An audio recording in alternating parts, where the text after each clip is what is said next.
awale pa'atamala.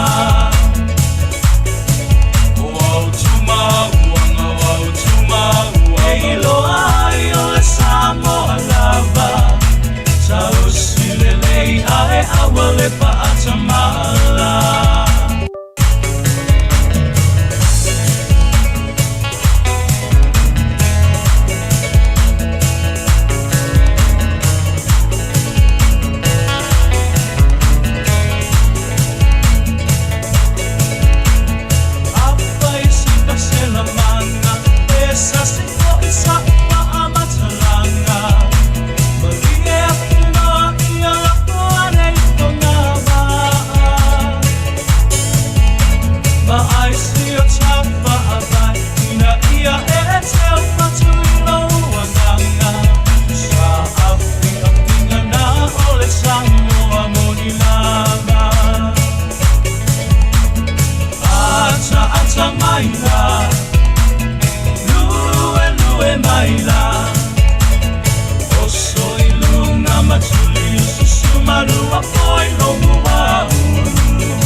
Please order confirmed passengers should be on the board in this time. Thank you. Ladies and gentlemen, welcome aboard. This is Captain Wilbur Salmon of your Polynesian Airlines. I will be your captain for today, so sit back and enjoy the ride. Thank you. All my bags are packed, I'm ready to go. I'm standing here outside your door. I hate to wake you up to say goodbye. While the dawn is breaking, it's early morning. The taxi's waiting, it's blowing its horn. Already I'm so lonesome, I could cry. So kiss me and smile for me. Tell me that you wait for me. Hold me like you never let me go. I'm leaving all the jet plane. Don't know when I'll be back again. Oh babe, I hate to go. I hate to go. Wherever don't break my heart. It's not the end, it's a brand new start. When we're apart, don't break my heart, girl. It's not the end, it's a brand new start. There's so many times I let you down. So many times we play around. Now you know the meaning of this thing. Everywhere I go, I think of you. Every song I sing for you. When I come back, I wear your wedding ring. So kiss me and smile for me. Tell me that you wait for me. Hold me like you never let me go. I'm leaving all the jet plane. Don't know when I'll be back again. Oh babe, I hate to go. I hate to go. All this pain we're going through. Only time can tell, 'cause love is true. Wherever I go, I think of you. One day I'll know what you like us to. Now the time has come to leave you. One more time to let me kiss you. Hold me now until the end of time. Think about the days to come, I will have to leave alone. All these things I don't have to say. So kiss me and smile for me. Tell me that you wait for me. Hold me like you never let me go. I'm leaving all the champagne. Don't know when I'll be back again. Oh babe, I hate to go. I hate to go.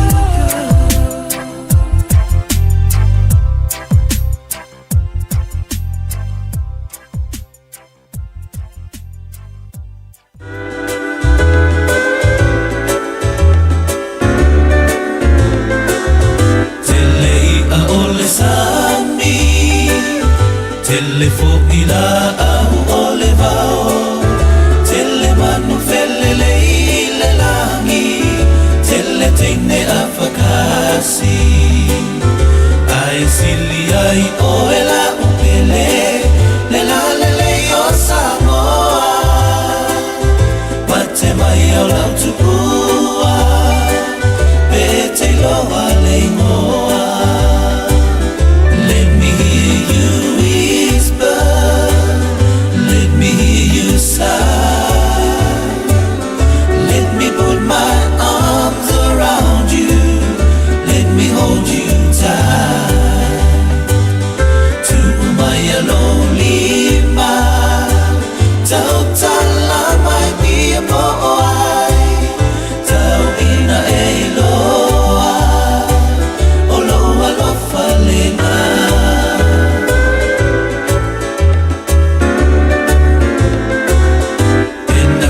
Masani ea ea, pena e io ea ea, wa o ona mea ai, talu le fiawa ai, ua totolo utale, malo ufatu uatae, talo faila utifai moana, ola uma atai mane. Let me hear you whisper, let me hear you sigh. Let me put my arms around you, let me hold you tight. To my lonely mind, Tautua might be a boy, Tau ina eloa, oloa lofa lena.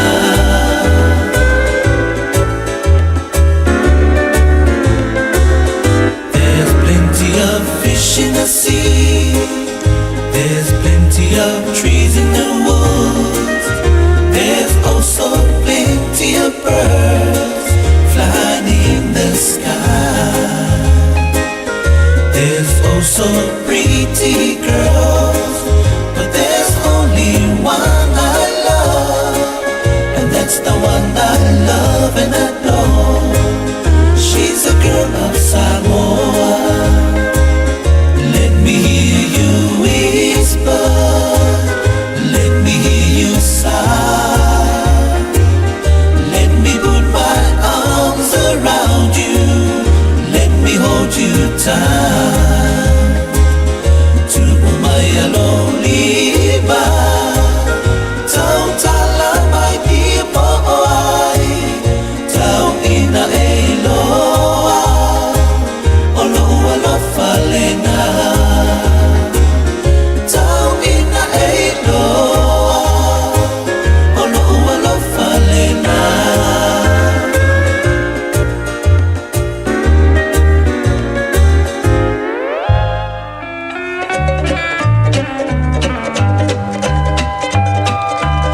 Si ai lasi si au nei wo wo mana fili fili lo loto nei o mau falu alu o aina nai tu se si au wo oi lo wa ue e te famoni e oi sole he mi e vai se tonu bo fe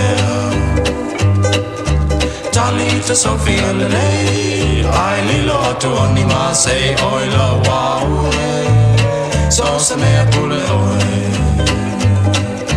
oe le fetu mau So so e mamau Wa ole no le ala Wa puni tia iau Wa alo sia o paha Wa alo atu se I le tele o fetu e se Oila waue Pete whamani e Oi sole heni e Vai se tonu pofea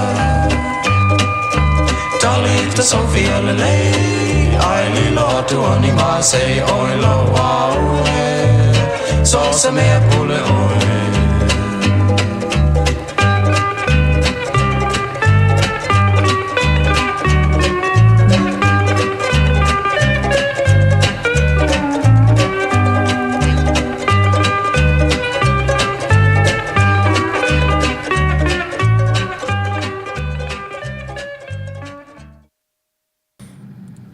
Ia o te whaatalofa le tātua tunu le nei fo e hawa noho tātua tue maua ia e le aso tofi le nei aso se fulmaleiva le masina o Oketopa o tātua o lia e le malosi maneona mai le tua ia vi ia le li le nei aso fau tātua o to mo a whaftai fo i le tua lentu singa ia e le soifua maneona ia o tātua au lia mai le nei te imel tau sang toe lua masina ia failol tala tong osi o malo foi male nei foi tausanga tato ave SL numero tolu ia tu ele numero fa wai fa talo fa o ye fa tai foi ale usa tu foi mal tato finga luenga ia e le tato ofisa o tui e pore lua ia le sa tau ina le tato tunu nei vai aso ato ia mai le lava yaso ma nei vai aso am tali le fola fai malo Tautua ia malo fo ile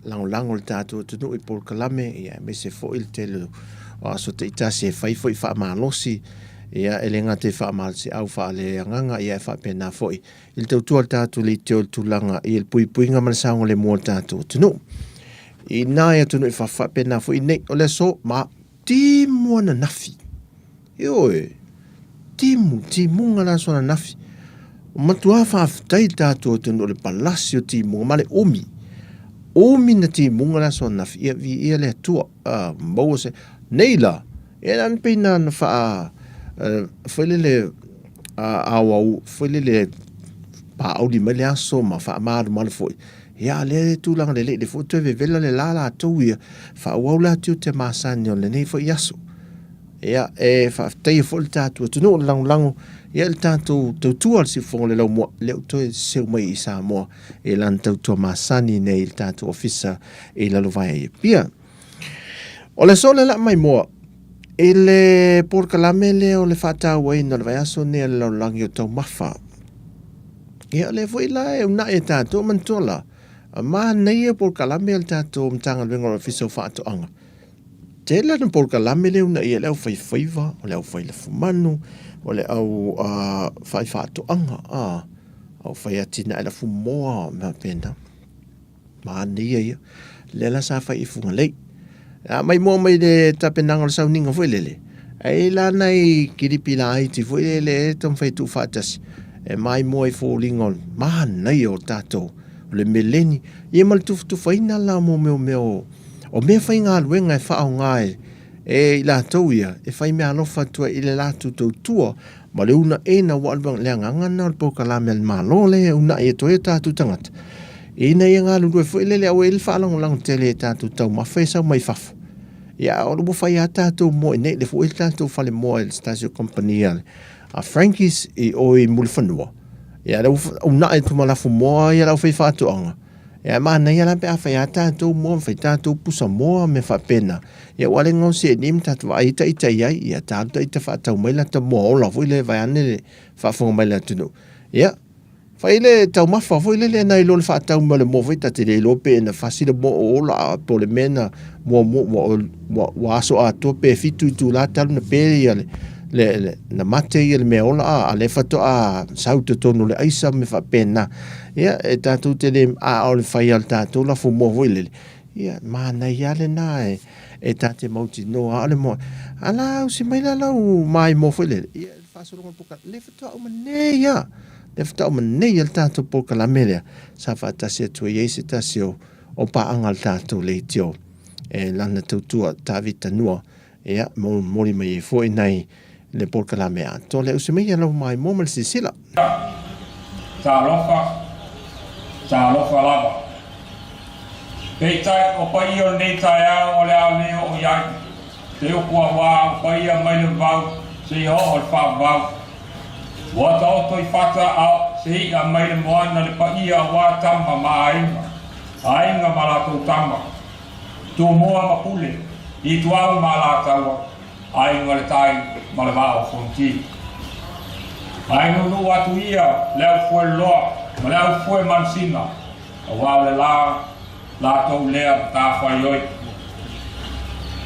Tulonga la lau sunga i whailot, lau sunga Rosetti Imo. Tulonga le fio o aingo Minska. Le fio foi lau fionga le Minsta tanga luengo whakanga whainga whaiva. Fionga e la aulia Mariatoa o Taivao Forshi Smith. Le fio Minsta lang. Soi lau sunga i malo whaonia mai le United Nations. Your Excellency Mr. Samoa Kalua, UNRC. Your Excellencies, members of the Diplomatic Corps. Fio officer silio mafao lunga tanga luenga mafao tonga tumaoti o malo. Ani matamai tai. Fio mai. Matala mai o au. Ai sei tulum tanga ula lufi al tamai tai mata patu dia le ta wa ta to va ta kuia o male tua fo la sunga Rosetti para watu male falo la sunga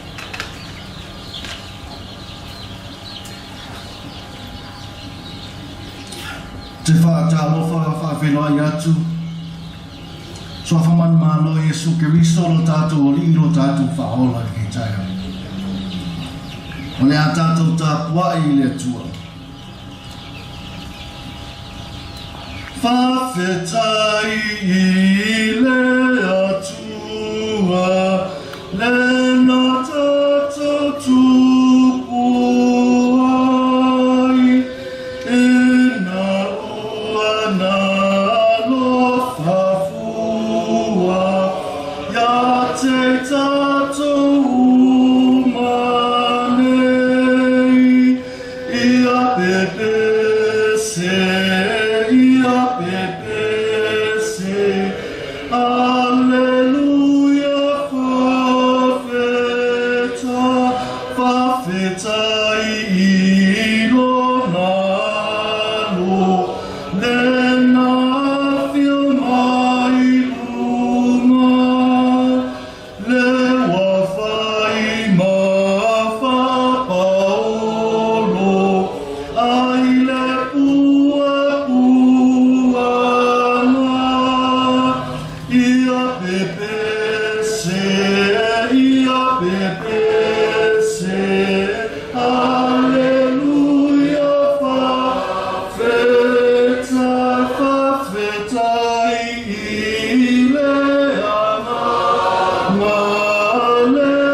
tusi filifilia o le asoa tusa malwhaasolonga tusi whaitawaso le whakasa tusi le vitiko o le matau ko sifuru ma le ono o le au whaitaua na o ni whaiuku Our Bible reading this morning is taken from the book of Leviticus, chapter 16.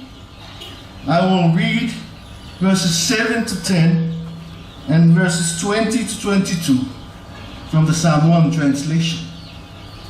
Whawhongamaya, whawhianga paia o tātou atua. E ave fo'i e ia o oti e lua, matu atu ai luma o le ri. I le whai totoa o le whale whetawhai o le whaapotu patonga. O na whaia lea a rona o vili i oti e lua. O le tasi vili ma le ri, o le tasi fo'i vili, ma le oti o le atu e alu. E awatua fo'i a rona le oti na whaasanga i ai le vili a le ri. Ma whai a i le taulanga mo le angasala. A o le oti na whaasanga i ai le vili, o le oti o le atu e alu. E tui na atu wola le luma o le ali. E whai a i le tongi ola. E tuu atu ai, e whai ma oti e alu le wao. A uma foi ona whaia e ia o le tongi ola mo le mea pa ia, ma le whale whetawhai o le whaapotu potonga, ma le whata whaitaulanga. O na au mai ai leo o le oti ola. E whae e foi a rono na lima e lua i le uru o le oti ola. Ma whaali o na lunga o a mio le anga uma le whanaunga Israel. Ma o la tau solitura a whana uma, ia la tau anga sala uma. O loo whae e ai le uru o le oti. O na tuu atu ai le o le oti le lima o le tangata. Wa saungia e ave le vau. E ave foi e le oti, i ona lunga na toa mi o le anga uma le nue le aina. Nā te tua foi, le oti, e alu le vau. Pamanuia mai le atu o le tātou whaitau no tātou whaangolomo, ia nā whiong pa ia. Ia maria foi a te oe upo lo umutu, na mawhau whango lo lotu. Le li ie lo papa, ma le na te tongi o loina. Amen. Wa mawana matua le la unga ma le tusi sa whaitawina. Le vitiko ma ta upe sifuru ma le ono, ai o whaonga ina le foi upe lua sifuru lua e whaapero na whaitawina. Oti o na lunga na toa mi o le anga uma, i le nuku e le aina. Nā te tuua fo i le oti e alu le vau. Le manatu au tuo le la unga e tusa ma whaasolonga le tusi whaitau aso le whātāsa e whaapea. Tongi ola. E si tia a tātou anga sala ma ave sea. Mo whaaperetani e ina. Atonement. Our sins lifted and carried off. O upu sa whaitau ina ma le tusi a le tiko. O whatonunga ia le atua. Ia mosi. E whatonunga e ave ia a rona le osi tau lansidi. Mo sa uninga o le aso o le tongiola. O le aso o le tongiola. O se aso o whamanatu e tangata Israelu mai lava le vai temi o Mose. I o mai lava i le aso. Le aso le tau le Yom Kippur. O lo whamanatuina i ase e tema ma Oketopa Israel. O le aso le Salamo ma le toe whaafowina o le whea ngainga le tangata ma le atua. Ua o le malanga Israelu le maunga Sinai. Ma ua uma foi o na whausia le whale whatawha. Ma e ui na tea whatia ma puapua ngā sa whea ngai ma la toa o whaapolonga ina i ai kupitu. Pangalea. Ulo tau ave pea Israelu tu maanga whapaupau. Maanga sala pea i lumo le atua. Tā lo whai. Ua suia le sio manga. Ai ua tali tu mau tali tonunga tuai. Ua whai ma pāpui pui o le ola whapa e ina mo le atua. Ma ua puni tia ai e le anga sala le manuia o le atua. O whatonunga la o le aso o le tongi o la. Whai mai le atua. A uma o na wha mamaina anga sala le osi taulanga malo na aina Ona ave se ina leo anga sala le nuu o Israel. O lona whaatinoa. E whaanga i naini oti se tulo se lua. O le tasi oti e osi ere taulanga mui le atua. Ai o lisi oti. E wha i aila ao le osi taulanga i le taimi. A o tōla o lauanga sala le nuu. A mai a. Ona tulia leo le oti i le vao le nuu le aina. O le tato nunga, ua ave e se ina ai a masala. Ai o se sao ninga e tatau ona whaia pēa i tausanga uma. O se manatu la e fia whataua ina le ni taia. O le fina ngalo le atua, ia whaasau ina lo na nuu atua. E le fina ngalo le atua e whaasau ina na ostau langa mo na atu aima. Ele ai. Ai sa ia manatu i tangata uma. Uso matua whaafine a Keriso. Se whamanatu tā ua lea le nei tae au. E tā ua tangata uma i le atua. Ai o le tanga luema, ia ave se ina na sala. Ua whai mapava e loto. Ma whaatia ina tātou savali i lona whinangara. I whinangara le atua ina ia tātou manuia. Ko le a lava lo tātou walaawina. Ai ia tātou tauiwi. Ina ia hola whapa ia ina. E ala ilo tātou savali ia na tūlafuna. Pe e te whai whaiwa. Pe e te whai lafu manu. Pe e te ngalua e whatoanga. Ia tau lai lau sila i atu. Ona e maua le olo na manui. A tātou whili ngā masawa vali wha maoni no nā ofa. E tātou te whiu e tuwhi tau whao na manuia. Le nei tai au, e mawhai o na tātou whaapeifo. O se tai au o le whaafowina. O le toi whaafowina o le tātou savali whaatasi ma le atua. O se amatanga fou, ua ia au maia. Ina ia tātou suia ai ala tuai. Ua whaavatu ia ai le hanga i lumo ngā nuenga, ma tātou whaiva alo whirina. Aua tātou te toi te paitua, i pei o na whaamanatu mai le tāla na whaitauina. Nia usoe, i tātou whaia le nei tae au ma vi ingo le atua. Awa o lea o tau wala atu se whesoasoani mai le atua. I ngā ruenga tai o matanga ruenga o whatoanga ma whai ngā whaiva ma matanga ruenga. Ai meisi le lango sua, a whaalapo tupatonga whaavao malo, paanga maasangi le matanga ruenga. Ina ia whaale leia ati nai, ma toi tapu e hailo o tō soifua ngā rurui, a wā se manuia o Samoa atai au. Mai lava le whengai na tuai. Sa fina ngalo le atua ia ola whapa ia ina le tangata. Ina ia maua e hia le manuia. O se whaenga le nei o tātou iloa ma waaia le nei taia. O lona le anga le lei ia tātou ina. O saunia le atua le tongi o si. Wa ia au mai alona alo pele to atas. E whai matongi olo a tātou anga sala.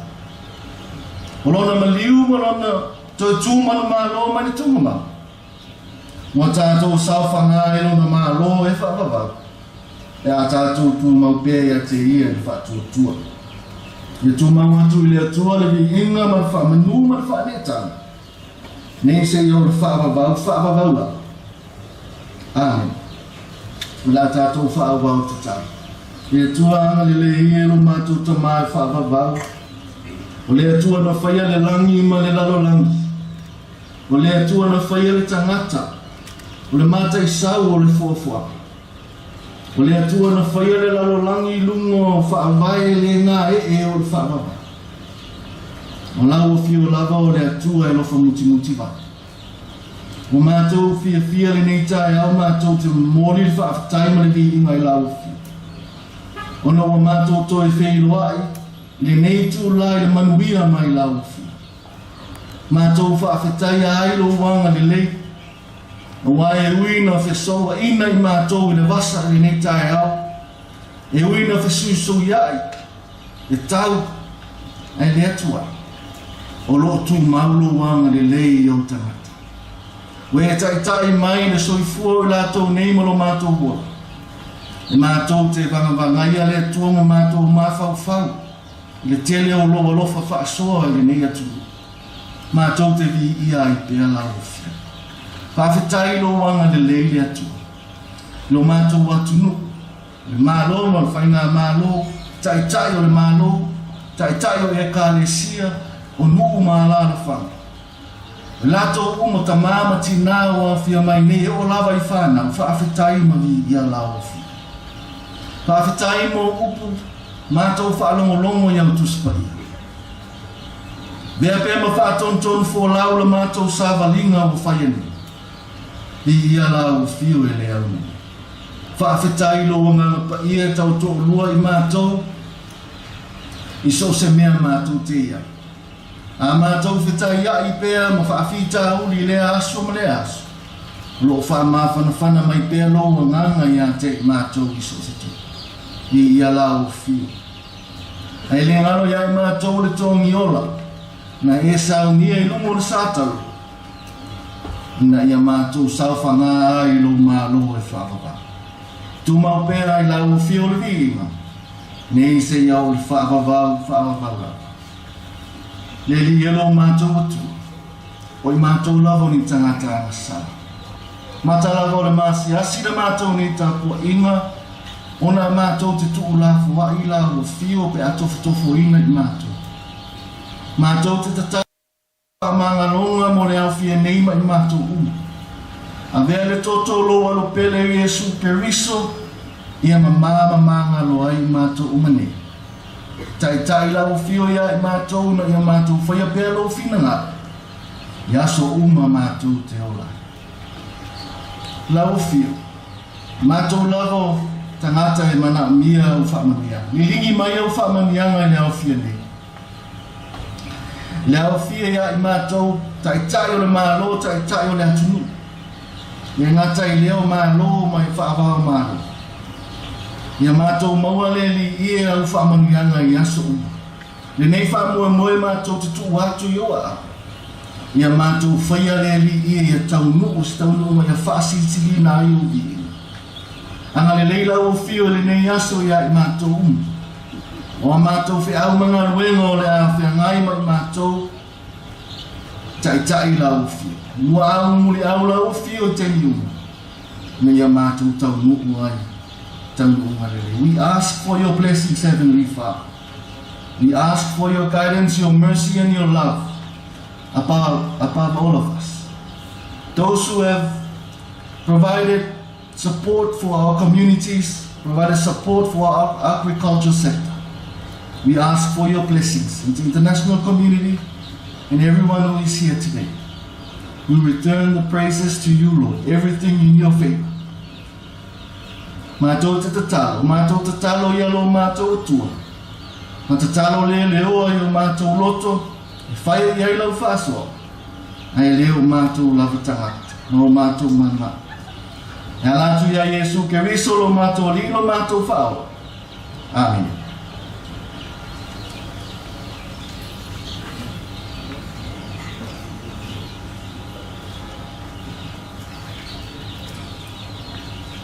Moli whaftai lau sunga le whailot, lau sunga fot, o le pule langolango le ofisa o whainga whaiva o tātou mtaanga ruenga.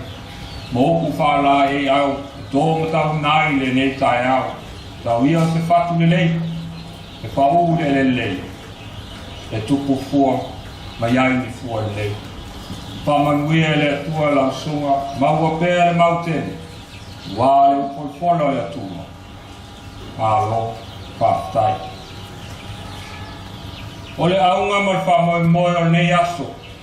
O le whaalau iloa ina, o le aso whapitoa mo le au whaifatoanga, ma le au whaifaiva. Ai manatu. O le atoa so utou matu parpala, ma wha atoa, e le whiaunga ni minsta whatoanga mwhai ngā whaiva. Le fionga ia lauli o male toa leo tea o tai vao Foshi Smith. Pa ia lava lea wale fio ai ngai lua male malu il falto.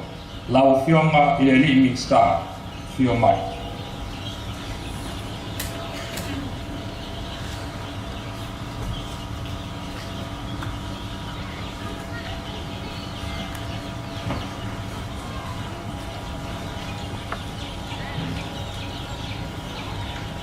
Anatu o lea ua maea o na pai ufanua le tātou taiao maleasu. O paia lava ia o sinave mautotua o sae le avea. E afio ai alosina ma le vaina lepa ia ma le fuaifale o sale valasi. O lea ua ufanga poto iai le paia mawalunga o Samoa na poto malu whaatara nei o wāle sula o sunga te tai o sauninga. Ai maise e whawhenga inga taulangi wa tātou mafuta i rei tai au manuia. Pia wa malu whale atunu, wāle fio ainga ma lato tama mo lato ainga. Te usonga atu mo mapule i tuau ma lato ainga i le tai ma le vaa o fonti. Wa ia wā inga ma tapau ma whale polu o tofinga.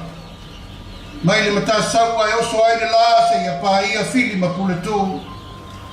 Tau ilo ai ma lopa ia whata to ia o Samoa wao. O le fo ia maroli le pa ia o le tatou whainga malo.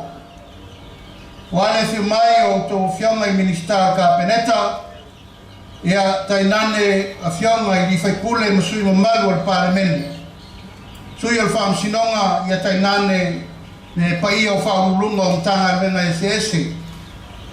Fio foi a tātou suio malo mai whafo tātou diplomatic corps. Au fionga i le ampasa hai komsina o le malo Australia. Au fionga i le ampasa o le malo Britania. Au fionga i le ampasa o le malo Japani. Au fionga i le ampasa o le malo New Zealand. Ia ma le fionga i le sui o le tātou malo mai saina. E ngata i leo tātou whalapo tonga Abra, ia ma tātou Pesa Plaza, ma lato umalaba, o lo lango sua i nei aso ma le wha moe. O la whairo leo e whai mawhonga tā mboli o nei i tanga wenga. Ia ato le fionga i minsta lango, ngā stasi a fui moono, tito asafo, fionga i ni pule, ma le paia ma le mamalu o tupu mai o lo mātou punau i tutonu ni tanga wenga o whātuanga m whainga whaiva. Mātou te mamoli atuai le whaastaitele Samoa ma le tātou mawhutanga le nei asu. Pa ia o tātou maloa siasi mai whafo, pa ia Samoa whaafonga mai uma le tātou maketi nei fumalei, pa ia o Samoa lo maua mai nei whaasalunga i lunga o penga ta whailangi. Ia, ma le au whai whātoa malawa, o lo ta apen tātou atunu. Whanau i nai lo mātou nganga whaastaitele, o no loto wafio mai, matala mai ao, i le nei tai ao. O le nei suinga fau o le tātou mtanga wenga, o le whaapoponga lea o mta whaioi whatino. E ala i le whaalualu pe i luma ngā wenga, mtanga wenga o whātoanga, whainga whaiva. O le whatupu tere ina pēr lea o whaalau i loa whapenei. E whaamapu e ai fina ngalo manatu malangona o leo whaitoanga, au whai whaitoanga ma leo whai whaiva. Au wao lato whaiva o filima i le mtanga wenga. Whalau ina i le nganga whaaftai o no le laulau sua. A le tātou FAO, ai mai se fo le tātou United Nations o tātou mafuta i le so mo lona sui. Le paia ma le mamalu o whainga paanga, ona o le whaamana tuina, mo le uruai tengi se tulanga lau tele, mea te tele nei e lua pen sauno atu le fionga i le nipule. O le whaamana tuina le so le aso tau mafa o le lalolani, ua firu futolu. Ma le whaelonga ina, o le whaa tau ina. O aso mo mea whawhala. O manatu matanga wenga, o leo maea o na whatulanga tātou wai se selenga. ma tātou talomua o leo whaasolo atu inu itua. I tū malo tai tau tasi uma lima sfutasi o tātou atunu. Nā ua uman whaatatia le ala fua me mafu anga. Wa manatu aina tā ngawenga e te tau na whaasopolia i tū malo uma. Ina ia una ia tuai le manu lauti le iai le tātou wasole nei. Ia toto, ia lava tau mafa i le atunu. Ia toto, ia wha au pea lona maua. Ia ua ne ngata wha pea nao se vaitemi o na motusia leo sapalai. Wa tātou mea ano, talo, whai, ufi, popo koko, tamu, manioka. Ma so se tu ainga o whala au. Ma so se tu ainga o ngase senga wal tātou whonga tau mafa. I mea tau mea anu. Papena fo i tūlanga i tātou sila sila. I tūlanga o tātou mea whawhanga i ai whatau e lea sore nei. Tātou povi, ngā moe, moa, waa, tusi pako, maisi uma i tū ainga. O mea whawhanga e ngaosi, ma maua ai tūlanga o tau mawha i tūmu o tātou tino. O whamoe moe o mtanga ruenga, ina ia maua le fesoasoani mo i lātou e pito i sili o na mana mia le fesoasoani. E ala ia i lātou o lo iai whātoanga tau atiae, whātoanga whātoa whātonu, ma whātoanga ua lewa na whai ma whāuau. Mai o so tanga wāwāra lata le nā, na manatu ai le fionga i re pule manutanga luenga. E te tau o na tātou whātino pēa le aso le nei mo le matanga luenga. Ai tatia pea le tūlanga i le tātou wai se selenga, le tūlanga o le tātou talomua, o le mena nai whito tonu iai, le whono whaavae ma ala tau fwoi fuafualu. I le whaatūlanga ina o tātou mea tau mafa, ia ma mea tau sami. E ala i le whonga tau mafa o le tātou atunu. Kono tātou whaatasi i tae au nei ma sosi le au whai whaatoanga uma i Samoa. Au fai fat asosia la fai fatoanga i tu moane ma asosia la fai fatoanga uma i sala fai papena foi un tatu fatasi le aso nei ia ma le asosia la fai faiva i lato uma foi o lo manuina le tatu o ngasami ia mangata i fale e ala le fa motaina wa tatu walo ia o au ia ma sami le loto o fa moi le so ina ia tātou mai whaatasi, tātou te whamana tuina le aso le tau mafo le larolangi e iai le tae au le nei. O le wha moe ina ia o wha savari pea, ma wha tupula ia pea, le fina ngalo o le tātou whai ngā malo. I whiaunga te mai tai pāmbia ma minister Kapeneta, ina ia maua pea tūlanga o tau mafa ai maise le wha tupuina. O le tamau ainga i te tonu o le tātou atunu. O tātou vai ma le whae tete le tūlanga o iai le larolangi atoa. O no rui tau o swinga o le tau o mai. Ma ua iai swinga te tele e ala i si tinga i lunga tau o swau. Ai mai se mea ngose i o loa o lepi tau siri o na tātou whaalamolango iai. O no mai lo leo le monga, ea ua amo e tātou le tūlanga o loa o lo tātou whātau ina mai pē mai whako. Tātou lea nga i tutoa tātou mea ano sa masani ai au whātua tua le tanga reisa, ma le tanga whalamata. Tātou leto ea nga i whanga tātou pua mamoa au tātou whātua tua, e tau mawhara ku Samoa leo sauma i Amerika. O le tau mawhai o le tātou mtanga renga, o a mea tātou te maua i o tātou lima. Maua mea ano, maua i o sami, maua fingo o tau sami, maua uma mea mawhai o na tātou, maua e tātou samo nei. E au noa ma le tātou toe, ola whanamulanga. I mea o lo mai whafo e tātou te le pule ina. A o le taimia sita e latou tau e le mawhai o na tātou pule ina. E tai o le whamanatu ma le whamaite le tai au le nei. Le pa ia, ma le mamaru maurunga o Samoa o whaafonga mai. E nei lava sesi tātou te tua iai. Tua lava tātou ia tātou. E le sau fo i leisi tangata ma leisi ainga e tau ma whai ati na e lo tamau ainga. E te tūlau lava, e te tūlava e iau vae mo lima.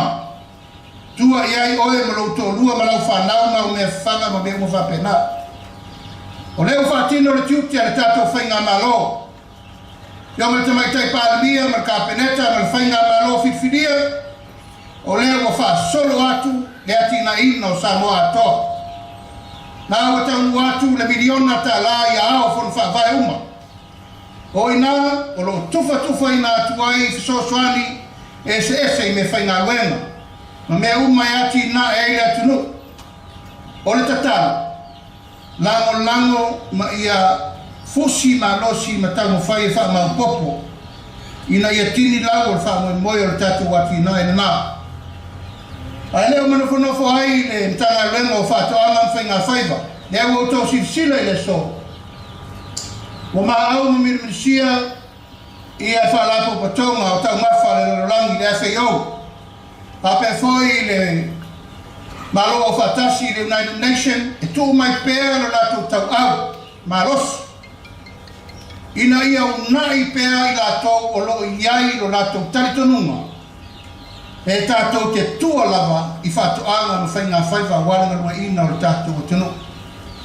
Tai au lane nei o tātou mafuta i le so, o manatu e siri tātou mai nei, o i nei e whairoa i mai leo whai whatoanga. E le whairoa i o teo po whala inga manisi me whairoa i nei. O le mea tō aima i ai lato uma e mai a lato mea mata ma lato tawia ma mea uma, na whiwhio mai leo le mamaru o Samoa. E o mai nei o tātou no whanga tū te tonu le nei tātou te whairoa i ai, whaitala ma tātou whasoa. I le whetu whainga e no whai ai o na ngā ioi luma. Tūlanga uma ma mai le tua lalo ma le whsosoani, mō le tātou mtanga luenga o whatoanga mwhainga whaiva. I lo nganga whalalo, i le tu ai, le tātā longo ma se whau.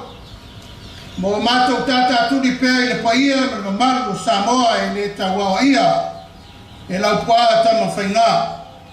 Pa mata na tātou se ese ma le mesa tātou masani mai ai. O le alea, o le whatu a inga tausi e le tangata la vaia. Ma lona a inga le whawhanga ina, o mea whawhanga, o a uma, nai o tau ao. Pape nā whoi mea tau mea tato, o le nai o tau ao. A le whamalosi o tanga alwenga, ia leo o tō si sila mai mea whainga alwenga uma nei, ma mea uma lau o whau atu i o le whisoasoani le nā. O tu ina mai e le FAO, ma le malo Samoa, ia, ma le malo o whatasi. E tu ina atu ia i lato wa lewa no atu li tanga luenga. E whai a lato le stala, ma talo sa atu i me whainga luenga i e tae au nei. O whapenale la ngono le aso nei na ia maua pele angango le tali atu i manaonga. E mai se tu lama o le wha au pea, i aua ne i wha pea, e uma lor tato wha lau loa le so uma. Le nanga lava o lea la latu tato mtanga luenga e wha au pea. E tangata lava i e tino ule no wha toanga, ma la nati nae. E mai se foi wha tu lama o lafu moa, ia ma wha toanga ma me uma. Leo o tō sisi le mai i tūlanga o tātou whala waina ma whatalau tamu whamata. O le meleni lea, o le uruai fua leo meleni o leo maua le tunu. A tātou whatali nei longa e mai meleni mai konga whakako ai meleni. A lau ai lima o leo whai whatoanga uma o leo whai fruits uma le tunu. Le tūlanga leo ai ai le tātou meleni kukama ia ma le lasi o i. Tūlanga o me whapena. Ma e watu ai pēr whamalosi e ntanga luenga, tātou whaiva alo whilima, ina ia tātou ngā lulue whatas, o le whatu o le atunu, o whatoanga, o whainga whaiva. Ma e le tau whesilingia le tūlanga le nā. Pāsia fo le tātou kāpeneta, le whainga whaavae mo le tanga luenga o whatoanga, whainga whaiva i le lua vai aso taruai. Tātou meta mafa. Ia ua nei toe vaia ni apu mani mori mani crepes ma mewa pena mai whafu. Tai me whai ei tātou me ta mafa. Mai tātou wesu, mai tātou popo, mai tātou huo, mai tātou kuaba me uma. O lo maua i Samoa. Aua nei toe mai maua tu lau lava. Tau te whataua i fua nisi mea e tiai e tātou lava fua o whae le lema. Ina ia mautino ai, o lo ifo tonu le fui liu le lapa lapa. a wā e tau mwhainga le tanga luenga. O le so la tu ina tuai nisi nei o me whainga luenga, e mai se foi tia pula, fualama, fatu ese o tulanga tau whala wainam, whala utang whamata, whala whaisua, tātou fruit trees, o tātou koko, ma tātou popo, ia e leila roifo le sururua, surulima afe, tātou tia pula lewa i numai, ma tātou whalama tāmu Samoa, ma tāmu Salafai, o iai foi e tātou seeding su mo lena fia tu inatu. Se lau, ma tātou pawaia, papua, le atu inatu lava iai la tau maea o na lesta laina, alo ia. Ai fina ngalo e maua so soani, ba ailem tanga wenga lesta la lelei.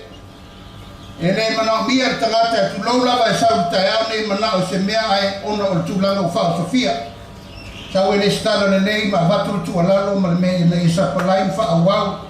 Tulanga o le tatou wha moe na ia a vea oe ma wha i wha toanga wha maoni, ma wha awau.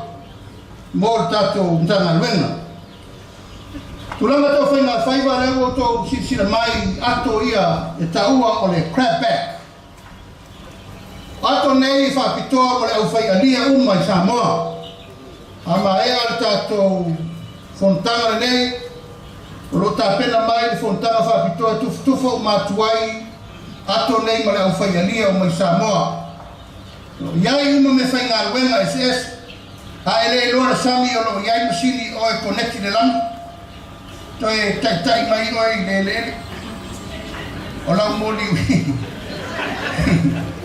O la moli wila ia mea uma malafan manava pe o tau leiso sen.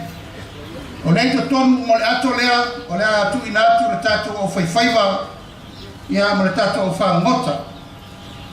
Fa solo per tu langa tu inatu o tato o fa fainelema na o to sila o lo avanoa ta na fa to faiva.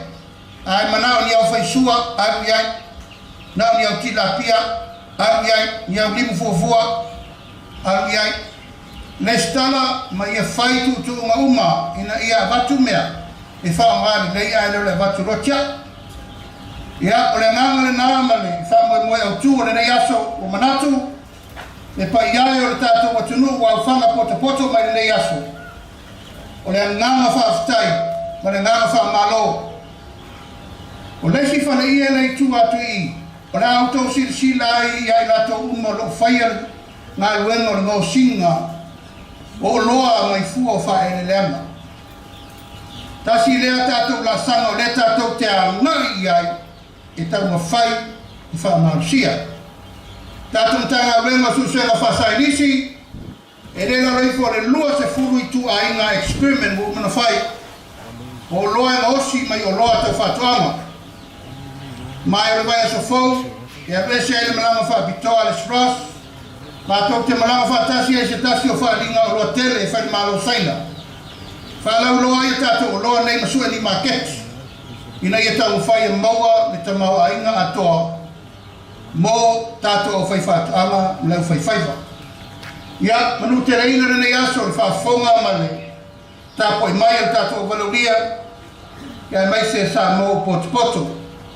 Honourable Cabinet Ministers, diplomatic corps, distinguished guests, ladies and gentlemen. It is with great pleasure, it is an honor to welcome you all for this important occasion. We gather here not to just a stakeholder in agriculture and fishery sector, but as a custodian of our national future. Today, we are hosting an open day and also to commemorate the 2023 World Food Day and Animal Day. We come together to celebrate the essence of life, the heart of our nation, agriculture and fishery, and the welfare of our animals.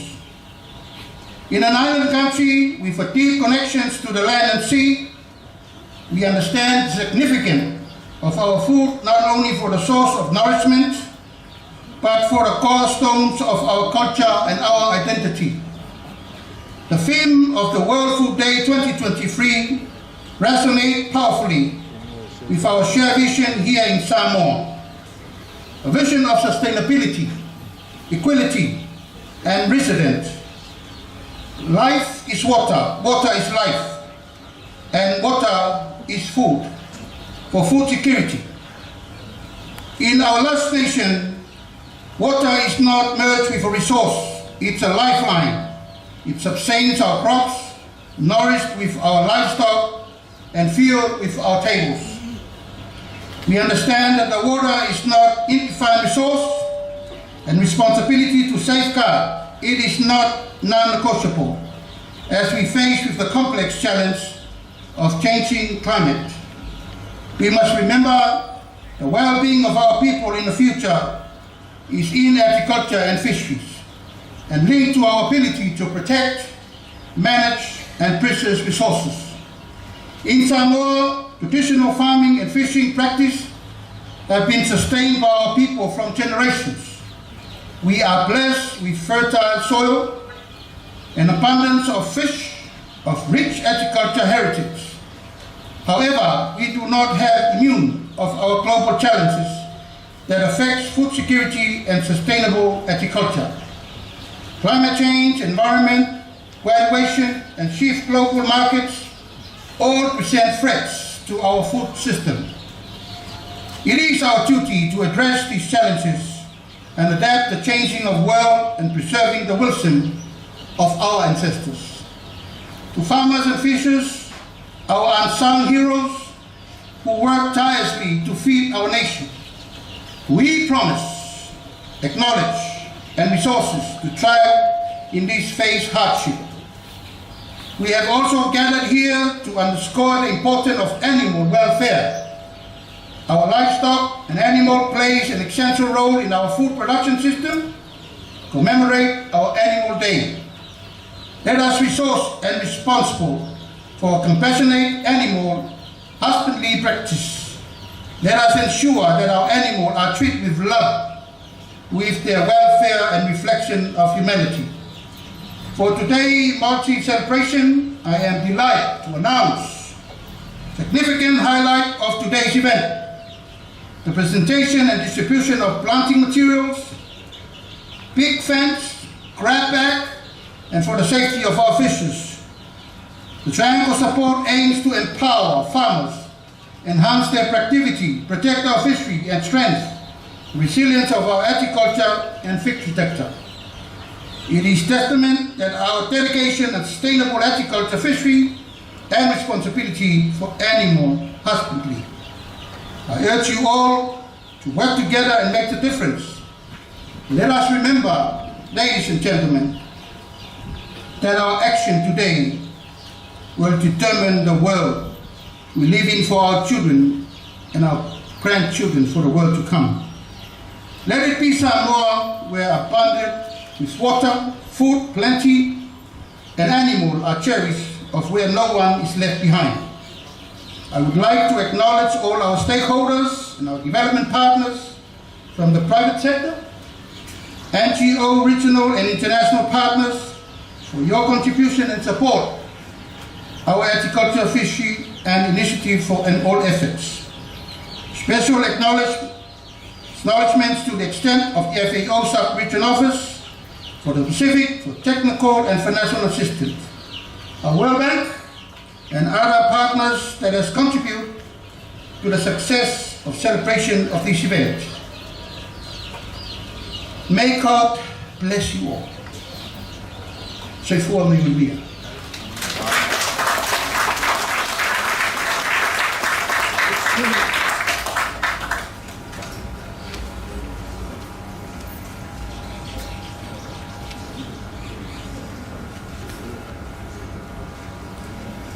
Manatu leo wa e maunga le whatautai ngau tautai, o whāngo ta inga le au mau. Wa tuta foi tanga le sa folau o tunu mafono, o sa Samoa, le sauanga malamalama le whionga le Minsta. Tau ia e nā tongi pātau le ave, o noko whale ia sa tui ama, le sauanga pau e lau whionga. O manuia le tua lau whionga, maua manatu le lei, o wā le tautua ina o Samoa. Aia le au whai whatoanga, ma le au whai whaiwa. Wā whio, matala au mai le ne ias. malo whaftai. Then they have a noi whai lo atu ai le whionga ia thema kalua. Whaululunga le ofisa o malo au whaatasi o lo whao mautu I Samoa. O ia na te taitaina, ngā luenga umba tau ati nae o malo au whaatasi. E Tautua inga I atu nuu, atu kuki, niue, toke lau, whapea ma Samoa. I now take the opportunity to introduce His Excellency, Mr. Selma Kalua, who commenced his role as a resident coordinator for the United Nations multi-country office based in Samoa on the 5th of August. He leads the coordination of all UN development operations to serve the countries of the Cook Islands, Niue, Tokelau, and Samoa. His Excellency is here to deliver his World Food Day message. Sir, the floor is yours.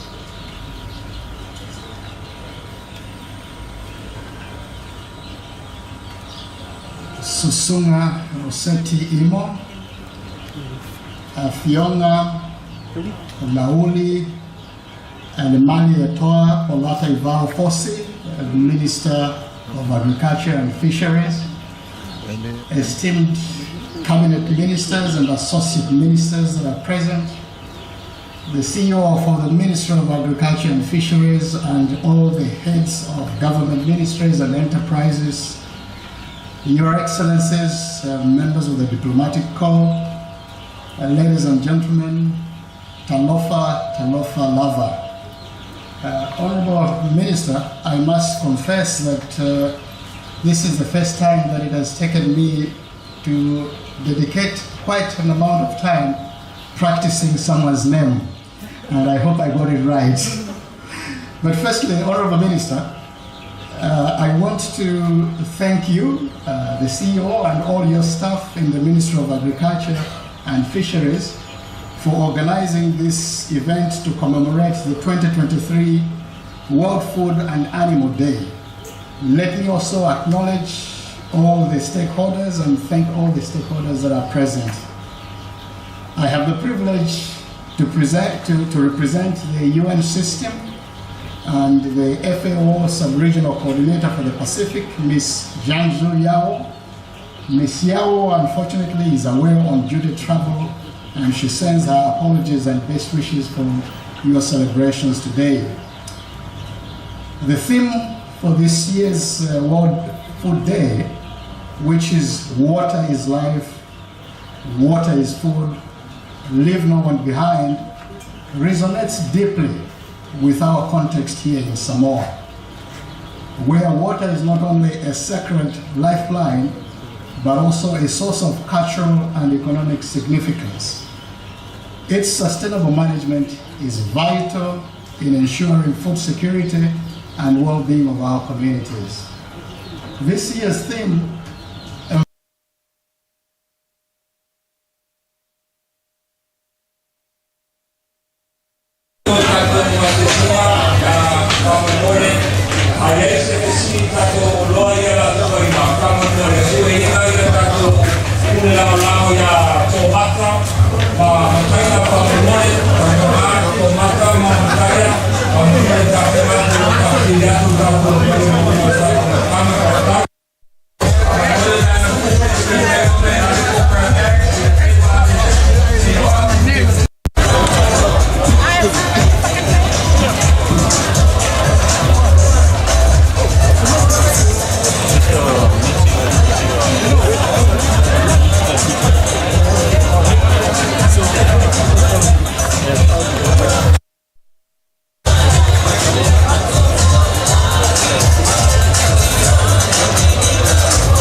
Ai lua kala mo.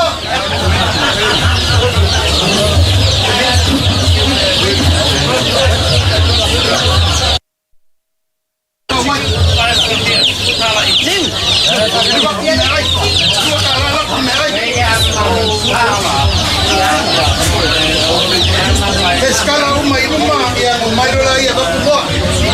Agora só fala, você se você está morto, só faz nada de meu da unis. Abre puxa. Daí dois furos puxa.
Ia, tātou tunu nei fo ia wauli na o te ele tu lai tolu teimi Samoa. Ia, malo le on sai malo fo ile taua tai tu te wha umo le ni aso la umo fo i mamaea. Malo le wha malo si malo la fo ia i tātou le ngā lue. Ia manatu la wha amuta mai isi tautua mai Samoa ile nei fo ia so tofi. Wha moe tātou toi whei loa e le vai aso fau i le aso ngafua. Ia, wa le aso malo lo le aso o le Labor Day, ia, le aso ngafua i New Zealand, ia. Tātou whelo e fwoi mawhaini si tala se tele, ma tātou toi mai moai. Ia le telo, ma nei o fua whae le leanga le tātou tunu. I porka lamene le ofisa o whātou angamwhai ngā whaiva, a wha malofa le whengal minister. Ia, ma le lātou fwoi mtanga luenga le mata whaioi, ia, olo una ia i pel tātou tunu e ina ia mautau mawha. Ia ne vai tau le o tau ngofie ia ma tau ma le fo le tau le soi fonga li o lo si anga ilunga ia me se fo le tau le swau ia ai mo we sina tupe foi ia tau tu ti el tu langa tau tau le o le pen sini ma le kiso le el temine fa nga le fai fa to anga ma le fai va la to ia ai mo temine ia fa tai tele le mafta mai asia si dungo pente fa ilunga le Facebook page ale si fong lo mua si taimi o tae apo na nei ia ma le o la tu ina tu ilunga le au te lenga o te leo o tulanga sa ia il por kalame le ofisa fato angele sole sa fatu te na me moe se vaenga ma le sauninga o le fato o tau mawhai langi ia mo te minei fa amalu lu fo le tatu tunu a fai fo ie se tanga ma se tautua bole au ia ele au le whaafonga man mai tau mai al tātua tunu malu awe whale pa mangala fo ese o nanga mai Samoa le siufonga lau mua ai mol te minei manuia tele le anga i atu le whae unga le vai aso ia matiu te wha umol nei aso le tātua tunu ai mai se lava mon muli atu lo whaanga e matua tausi tonu maut malawa alo whangia pele tuam whaafo lorso i fua ma maua le malosi whaafo wina mai Samoa nei siufonga lau mua tautua mai Samoa whaaso i